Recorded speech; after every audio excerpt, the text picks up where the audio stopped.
Добро утро, почитувани гледачи. Добре ни дојдовте и во денешното ново, но последно издание на Фактор здравје во оваа година 2025 која што изминува, и секогаш последниот ден од годината или пак крајот на годината е период кога си го сумираме сето она што сме го постигнале и сме го направиле во оваа година, но и правиме планови за следната да ни биде уште поубава, поуспешна и повеќе да се грижиме за сопственото здравје. Во овој предпразничен период многумина од нас се соочуваат и со настинки, со помалку сон, повеќе замор, но како да го направиме вистинскиот избор кога станува збор за терапијата или пак каде да го побараме вистинскиот совет кога сме во дилема дали да направиме нешто и што е она што е најдобро за нас. Немаме конкретно одредена тема, иако во долниот дел на екранот ќе забележите дека пишува хронична терапија, велиме дека секогаш оние пациенти кои што хроничната терапија ја примаат треба секогаш да се придржуваат, дали се празници, кои да е период од годината, тие мора да ги почитуваат советите и од лекарите и од фармацевтите, но оставаме простор да проговориме за многу работи кои што опфаќаат фармацевска грижа, а се добре дојдени совети за секој од нас.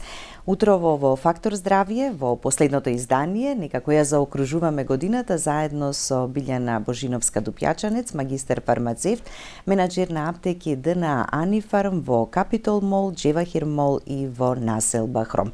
Добро утро, Билјана, и добре ни дојде во Фактор здравје. Добро утро, Билјана, благодарам за поканата и се надевам дека и оваа година ќе испратиме како и претходната, нели, со убави совети и информации кои што, доколку сите оние кои што имаат потреба, нели, од хронична терапија, ќе се придржуваат кон советите од фармацевтите и докторите и ќе имаме успешност во истата. Така, во текот на цела оваа измината година еднаш месечно заеднички имавме обработка на одредена тема.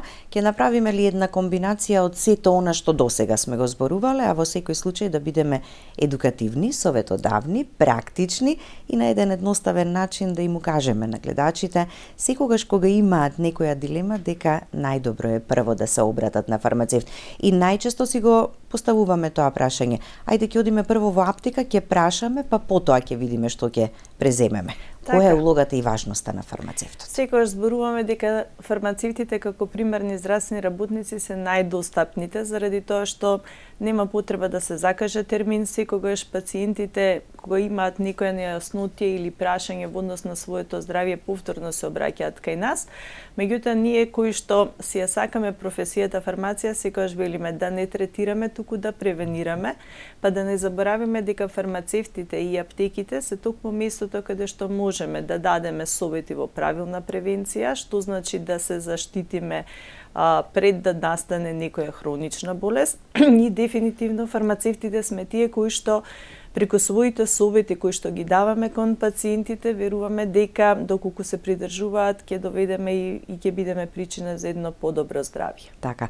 А дали во пракса се покажува тоа дека веќе како граѓани се повеќе ја имаме довербата во фармацевтите? Секако, и се почесто бараме совет. Така е, се согласувам, се почесто, нели, се бара фармацевскиот совет и дефинитивно она кое што постојано повикуваме е дека континуираната едукација која што имаат фармацевтите и соработката помеѓу фармацевтите и матичните лекари како основата во оваа примерна здравствена заштита се многу важни, заради тоа што само преку добра комуникација меѓу нас како здравствени работници и пациентите во овој, јас што велам, волшебен триаголник, ќе имаме успешност и ефикасност на третманот. И на болестите, меѓутоа и во превентивни цели. Така, она што е најважното, превенцијата на која што постојано треба да работиме. Ќе погледнеме блок реклами, па продолжуваме со разговорот. Останете со нас, почитувани гледачи. Повелете, јавите се, поставете прашање, сето она што го имате како прашање, а не сте го поставиле досега до фармацевтот.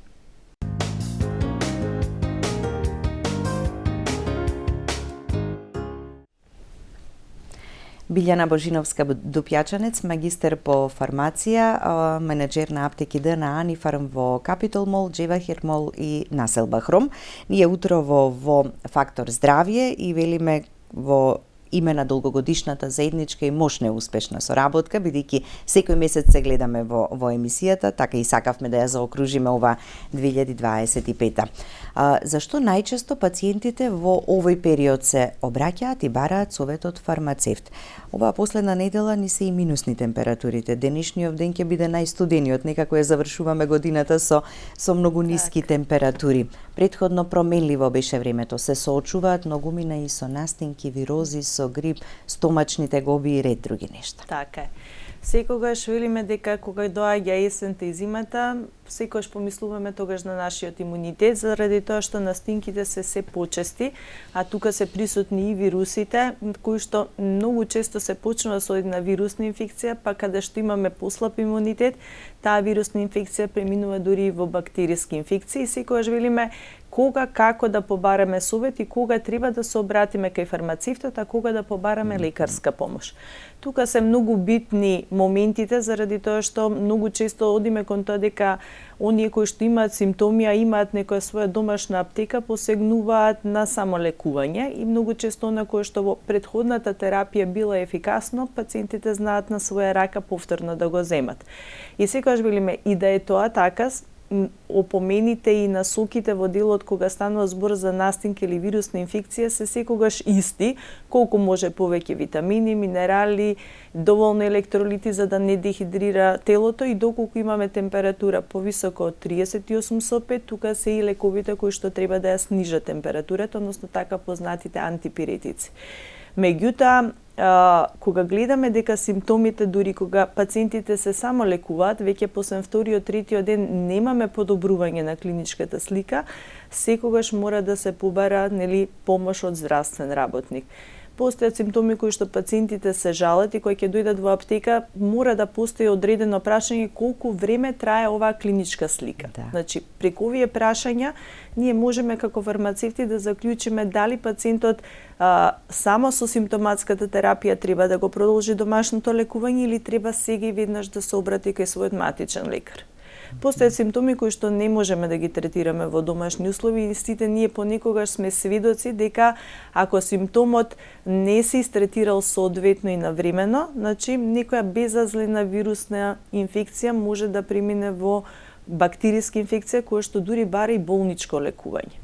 И секогаш велиме, тука сме ние како фармацевти секогаш достапни, пациентите секогаш гледат најблиската аптека која е за да побараат совет, а верувам дека голем дел од оние кои што влегле во аптека знаат дека фармацевтот кој што треба секогаш да биде информиран со сите најдобри информации во делот на правилно советување е она кој што дава сигурност и доверба од страна на пациентите. И ние велиме правиот совет кој што го даде фармацевтот во однос на должината на терапијата, правилното дозирање, заради тоа што многу често имаме, ако не се земе соодветна доза, немаме и ефикасност на лекот. Имаме пациенти кои што се жалат дека одреден лек не им ја намалува температурата, што значи дека може да се помисли и во делот дека истиот лек не е и соодветно земен, бидејќи имаме третирање и дозирање зависно и од телесната, температура, меѓутоа и од телесната тежина кај пациентите. Така, да. Некогаш и често пати тоа го поставуваме како прашање, кој е поефикасниот или подобриот, така, дали суплемент или пак нешто што треба да ни помогне за моменталната состојба која што имаме, па фармацевтот ни ја дава препораката. Секако. Јас секогаш велам, препораката оди од нашето лично искуство, значи и од нашите најблиски, меѓутоа и од пациентите кои што постојано се враќаат во аптеките. Кога еден пациент, двајца, тројца или поголем број се задоволни од одреден производ, значи дали е тој лек, додаток во исхрана, значи освен клиничките студии кои што стојат за тој производ и задоволните пациенти се уште еден потврда или податок дека тој производ дефинитивно влегува во една континуирана препорака која што никогаш не смееме да забораваме дека мора индивидуално да ја прилагодиме и според потребата и според навиките и според возраста на пациентот од другата страна.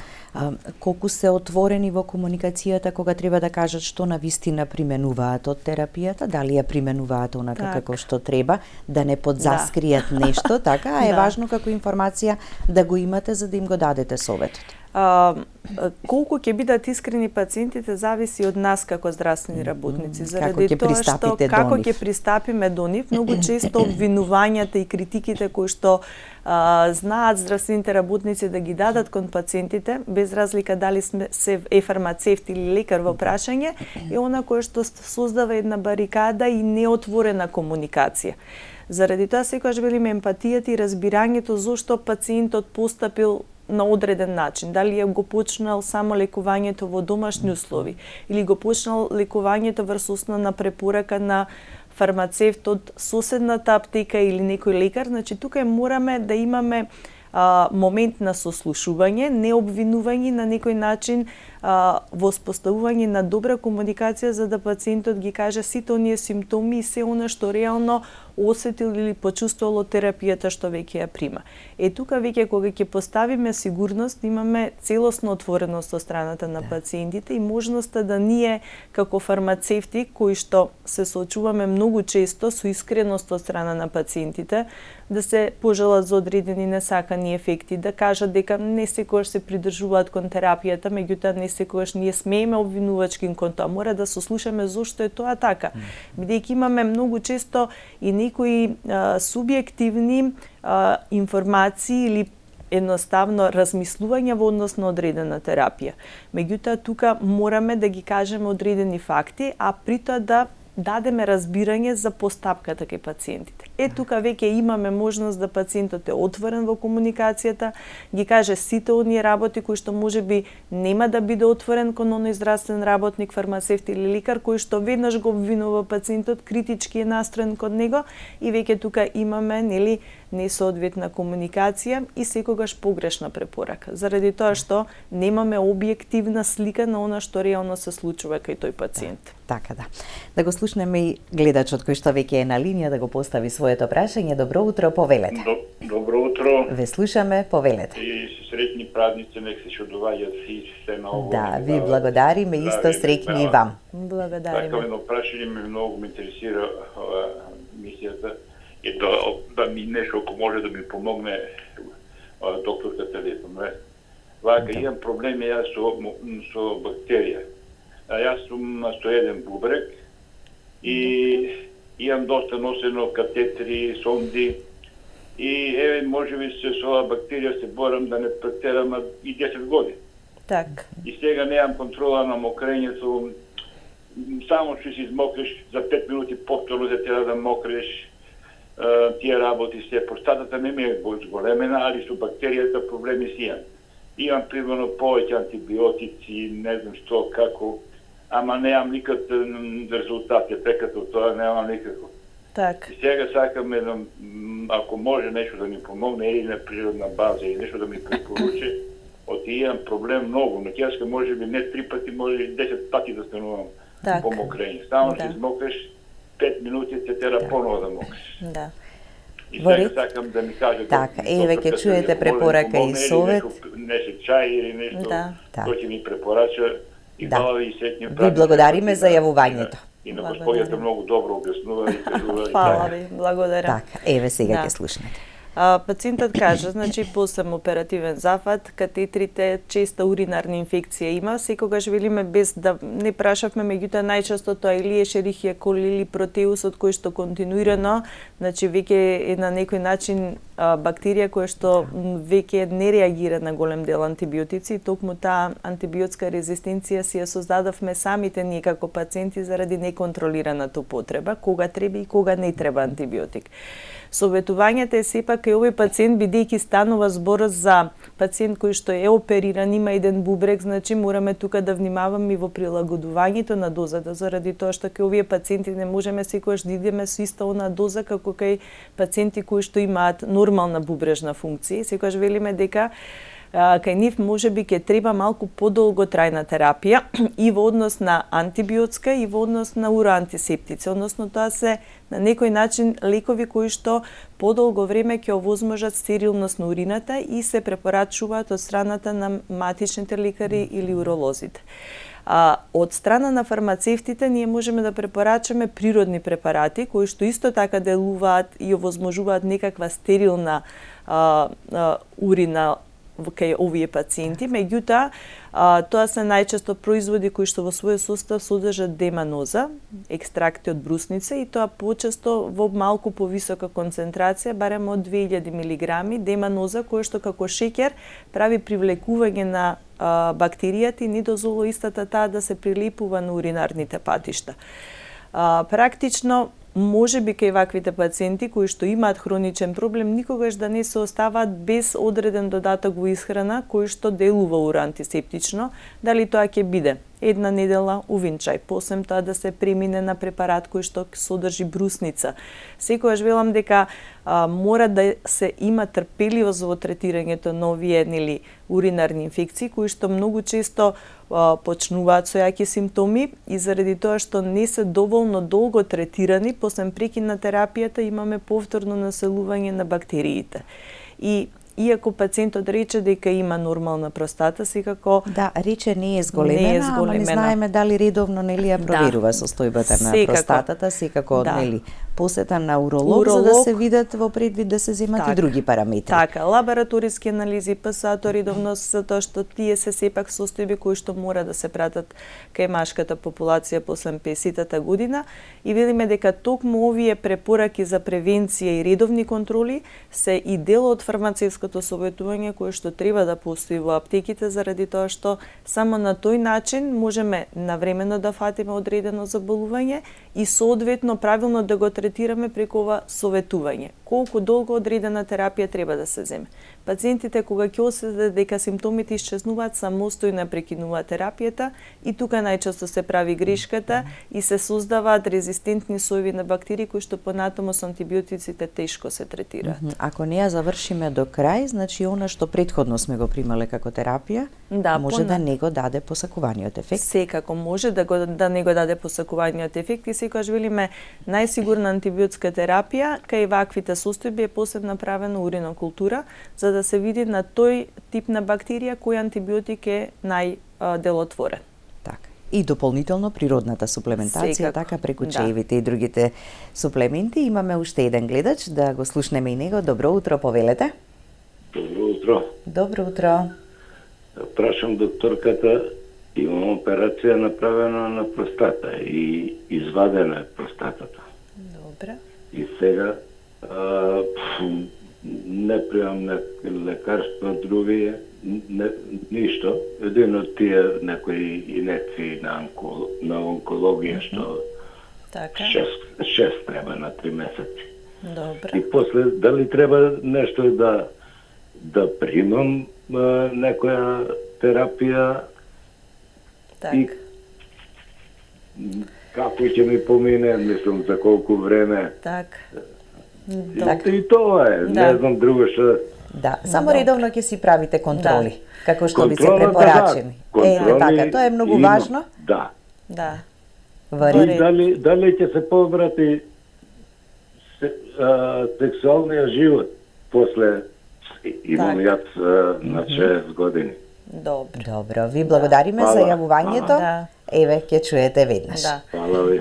Молам. Значи, бидејќи пациентот рече дека на онкологија оди, значи редовно да ја прима својата терапија, секако велиме дека терапијата ја препишуваат лекарите и специјалистите, така да правилна и успешен третман имаме само доколку пациентите се придржуваат кон терапијата и кога кажуваме за субјективните информации да се отворени во комуникацијата со своите лекари за да може да таа терапија соодветно се прилагодува спрема неговата потреба.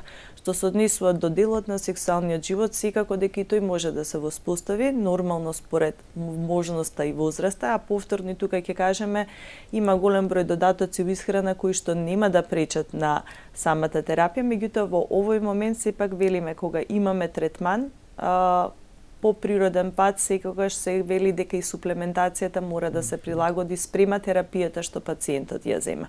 Бидејќи не секогаш и таа иако е на природна основа може да даде некои несакани ефекти или интеракции, затоа е многу важно кога имаме советување да ја знаеме целосната терапија што пациентите ја земаат, па соодветно да се прилагоди и суплементацијата. Така, ме поттикна гледачот од она што го постави како прашање, се повеќе отворено зборуваме за теми и за состојби кои што можеби порано било срамота да се споменат и биле табу теми, така, што и на вистина треба да прашаме, така? Секако, јас секогаш велам, не постои табу тема, поготово кога станува збор за нашето здравје. Отворената комуникација е основа да се најде решение. Доколку луѓето зборуваат отворено за својот проблем, решението можеме да го најдеме. Доколку имаме ако се срамите да прашате, стигми и стравови, дефинитивно тука не постои решение, заради тоа што многу често велиме треба самите како личности да се соочиме со проблемот, да го погледнеме сериозно и да почнеме да зборуваме за него. Се додека ние не го признаваме, многу потешко се доаѓа до решение. Така да. Период на празници. Празниците се моменти на радување и радости. Меѓутоа, многумина од нас се соочуваат и со тегоби од многу празнување, така? Така. Повеќе алкохол, повеќе цигари, повеќе масна храна, повеќе излегување, помалку сон и одмор. Таков е периодот и велиме мораме да го поминеме, па ќе одмараме потоа после празниците. Како да си помогнеме во моментите кога ќе почувствуваме некоја потешкотија? Кога имаме диестивни проблеми, зависно што се подразбира по тоа. Имаме луѓе кои што многу често од обилна храна и доаѓа до одредени желудочни проблеми. Храната не може доволно да се свари, така да тука имаме одредени ензими кои што може како додаток во исхрана да се подпомогне кај овие пациенти или кај овие личности, доколку тие превентивно не делувале, односно не внеле онолку храна колку што може телото и желудникот да свари. Доколку имаме подуеност и грчеви, повторно имаме, велам, можност да тука ензимите ги вклучиме во правилната дигестија и секогаш велиме имаме и симптоматска терапија. Ако имаме подуеност и гасови, тука се симетиконот како компонента кој што е во различни типови, го има и во облик на капсули кој што ќе ја намали подуеноста. И секако може да се јави нагони на повраќање доколку сме внеле некоја расипана храна. Тука се секогаш велиме активниот јаглен кој што ние како прва помош го препорачуваме, бидејќи се она што е штетно и сме го внеле со храната, колку побрзо го внесеме активниот јаглен во моментот кога ќе ја почувствуваме мачнината и тегобата во желудникот, имаме побрзо и подобро делување на истиот.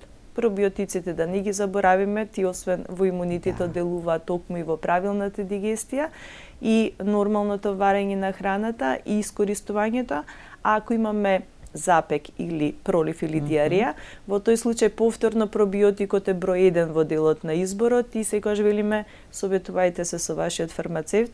Иако се празници, секогаш имаме отворени аптеки кои што како здравствени работници фармацевтите се достапни тука за да ви го дадат најсоодветниот производ кој што е во делот на нашата препорака, при тоа колку можеме да ги минимализираме последиците од премногу алкохол, премногу храна, меѓутоа и премногу цигари и дружба.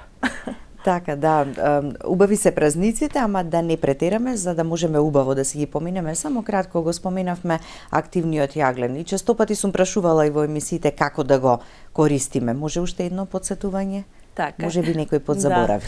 Активниот јаглен мораме да го споменеме кај пациенти кои што земаат хронична терапија, заради тоа што кога се зема активен јаглен, тој зависно од возраста, значи може да се даваат и кај мали деца, значи доколку се сомневаме на труење, значи се прилагодува спрема тежината и спрема возраста. Може да се зема дури и 3 пати дневно по 2 или 3 таблетки, зависно од интензитетот на симптомите.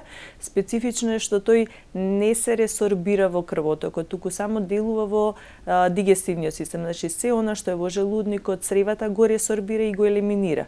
И затоа велиме кај пациентите со хронична болест кои што земаат терапија мора да имаат предвид дека доколку го испијат активниот јаглен, заедно со терапијата немаме ефикасност на таа терапија. И тоа мора да знаеме дека барем 45 минути до 1 сат од внес на активниот јаглен може да се земе терапијата. Инаку ќе имаме пациенти може во текот на денот што земаат терапија за повишен крвен притисок, кој што мора сеги веднаш да делува, тука ќе отсуствува ефектот на терапијата ако се земе заедно со активниот јаглен. А кај оние кои што немаат хронична терапија, а почувствувале потешкотија или тегоба во стомакот во тој или случај, желудникот. колку побрзо, толку подобро се земаат, рековме, од 3 пати може во текот на денот по 2 до 3 таблетки, се додека 1 до 2 дена е сосема доволно. Ако веќе после вториот ден не исчезнат тие симптоми, туку имаме повторно интензивно повраќање, тука се освен пробиотици се доволно електролити да се внесуваат кај овие пациенти за да не дојде нели до дехидратација и на некој начин правилно ова електролитен баланс во телото. Така, ама колку време не смееме ништо да внесеме по земањето на активниот јаглен? Треба да оставиме период некој да... Период, значи видете, нема штета и после активниот јаглен, значи ако се и касне нешто, не значи дека ќе имаме некаква штета. Не, меѓутоа она што сме го изоле нема ништо да се искористи. Во секој случај велиме барем после внесот на активен јаглен, доволно е 1 сат време да се остави да тој нели делува во дигестивниот систем, во цревата и во желудникот и да го пројави својот ефект онака како што треба да го јави. Така, да.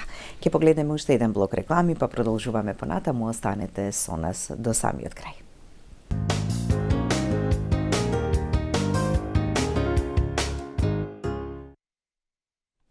Продолжуваме со разговорот, времето брзо ни поминува како што помина и годината. Така е. Кога ќе се навратиме и ќе се сетиме, ќе речеме што се не поминавме, а колку како во еден сон помина сето тоа. Динамично е времето во кое живееме. Постојано сме во некоја брзање, во некоја трка, се нешто да завршиме, така ден за ден, месец за месец. Ајде кратко да подспоменеме и за суплементацијата со витамини. Потребна ли му е на секого дополнителна суплементација?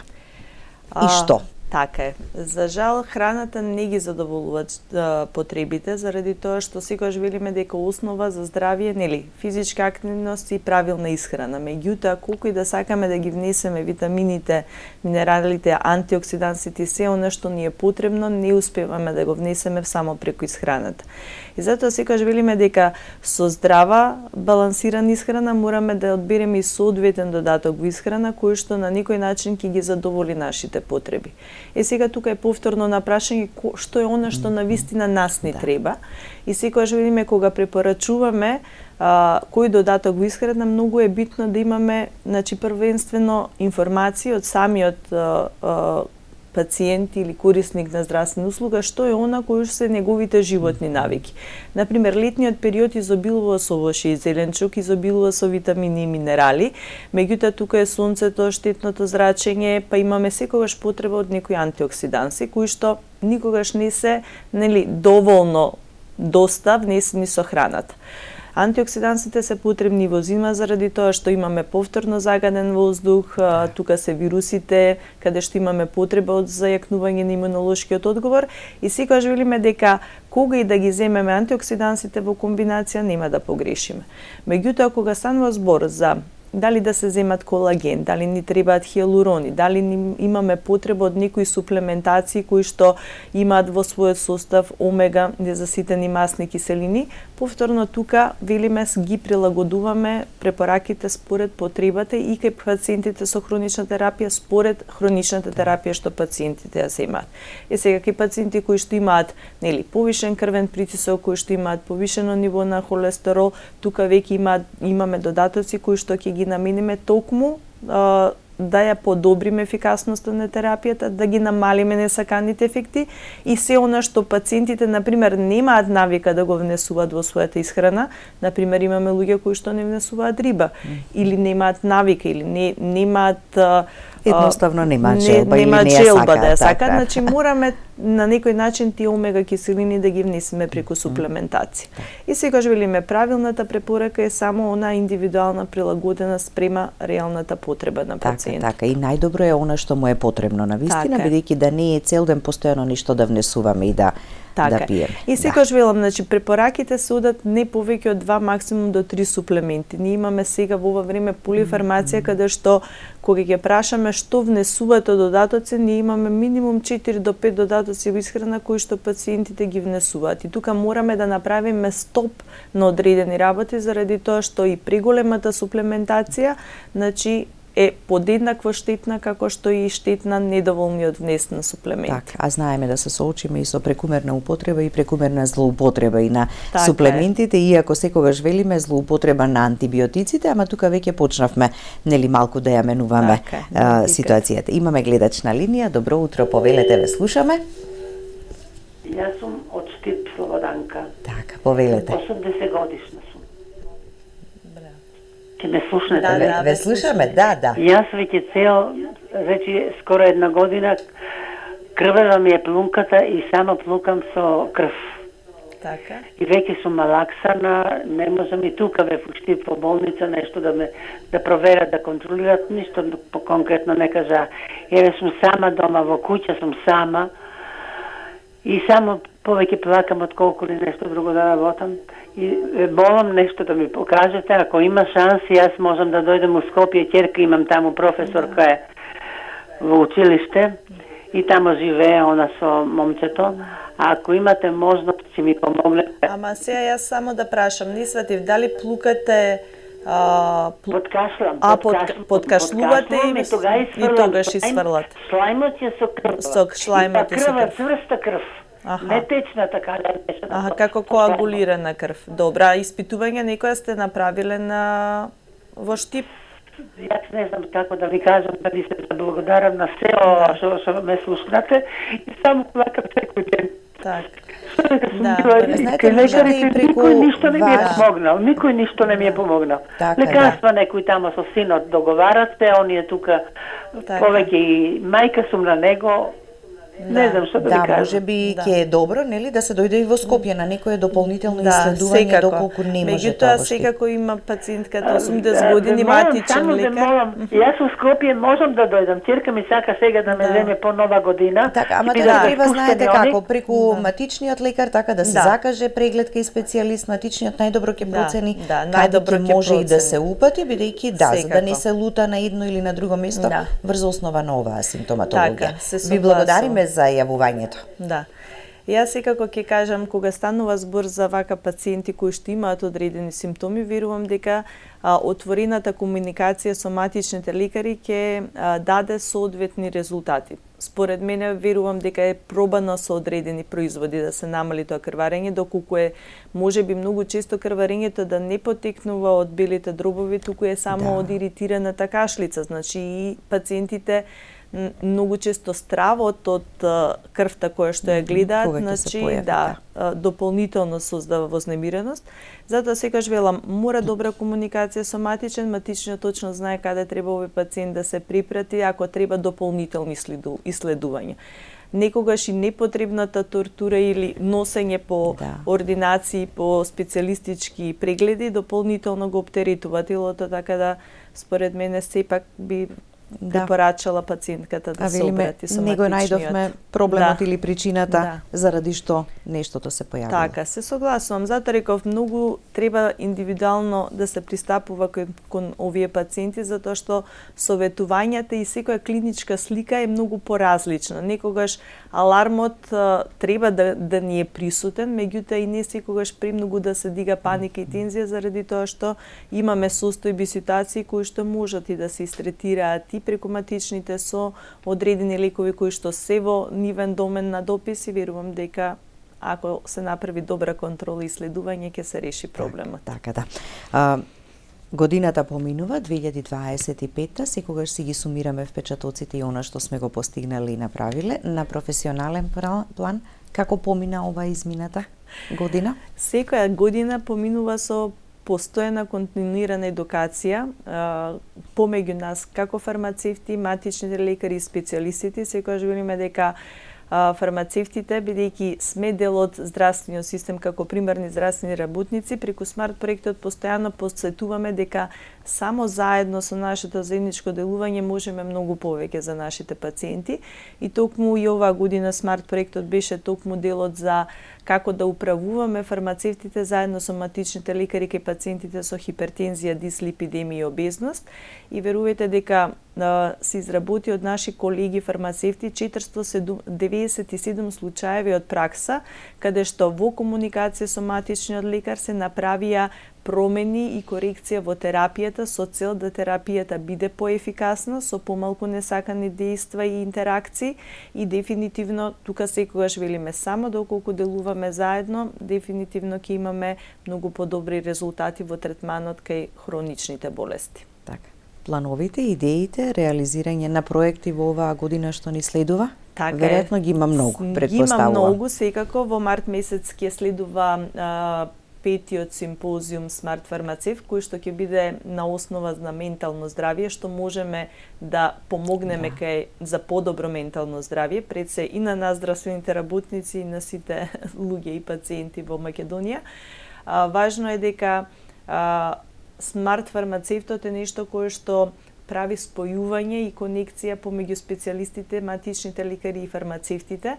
И секогаш велиме, ако е фокусот доброто на пациентот, мораме заедно да работиме и потребата да имаме место во мој термин каде што ние како фармацевти се она што го добиваме како информација од пациентите во делот на нивните несакани ефекти, земањето на терапија, неефикасноста на терапија, моменти каде што одредени симптоми ги пријавуваат кај нас фармацевтите, а не сме во можност да ги истретираме симптоматски, туку мораме да го патиме пациентот кон матичниот лекар, дефинитивно ни е потребно место каде што сето тоа ќе го евидентираме, забележуваме во интерес на пациентите. И кога оваа комуникација ќе биде поставена на едно ниво кое што ќе значи добра комуникација, добра фармацевска и здравствена практика, веруваме дека ќе направиме многу повеќе за нашиот здравствен систем. Така. И за крај, само неколку кратки совети кои би значеле низ едноставни и практични чекори да постигнеме и да направиме повеќе и многу за нашето здравје.